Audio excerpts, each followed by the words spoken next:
I think I'd actually like to start with Jim. What do you think? Probably quite a good question to ask you. What in your eyes would be the perfect piece of paper from a sustainability angle? The perfect piece of paper. 50% recycled, 50% ag waste from a brand new mill using ag waste that's currently being burnt in fields around the world, made without chlorine, and is recycled afterward. Yeah. Yeah. Okay. So as far as challenges, well, we have a. So I should have told you a little bit more about. I'm on the steering committees for the European and the North American Environmental Paper Networks, and we've created a document, kind of a tool called the Paper Steps. Paper Steps starts with sort of those papers that are not environmentally friendly through transitional papers. I think we call it environmentally improved papers and environmentally superior papers.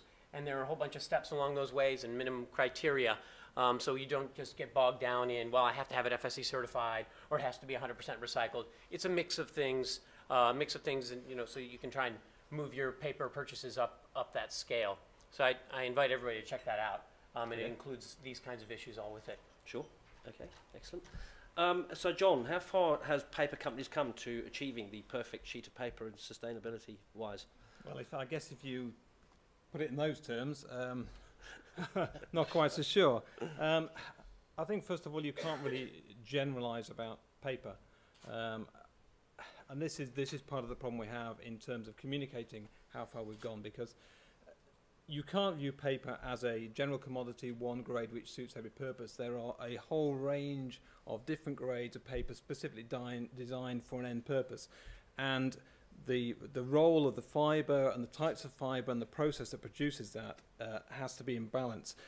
What you're going to end up with is a whole range of papers with different amounts of recycled and virgin fibres in, which all feed together to form a sustainable industry. But what I don't think you can actually do is say what is a sustainable paper grade, because a sustainable paper grade is only one in a whole portfolio of papers which together make a sustainable paper industry. Okay, good answer. Gareth, can you tell us from the sort of printers angle, the printers out there, what are their challenges? What are they facing from the consumer, from the end user? In the last couple of years, it's been about price. Absolutely.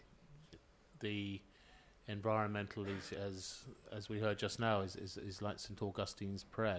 Let me have climate change, but not yet. Let me be without sex, but not yet, as St. Augustine prayed. So clearly, at the moment, the drive is about cost and cost savings, and the competition. Your competition is fighting with price, and you have to be prepared to use that sort of weapon.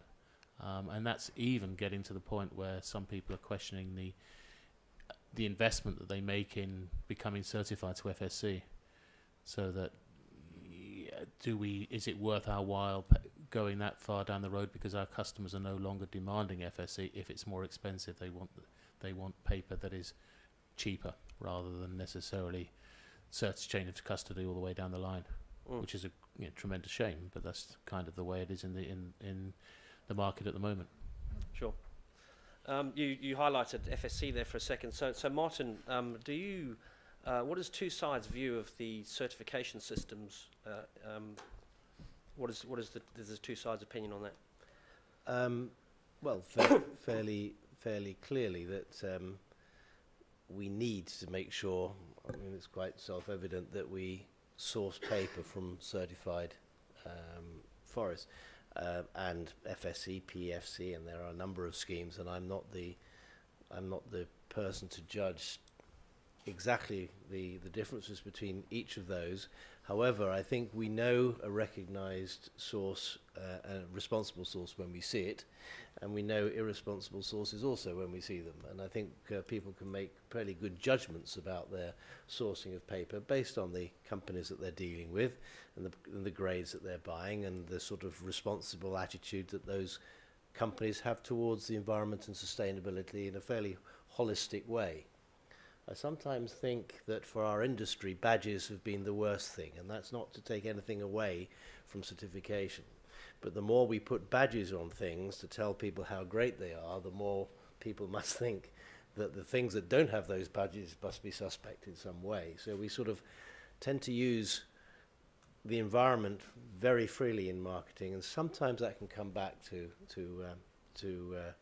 lay suspicion on the great majority of stuff, which is fantastic without even having a badge attached to it.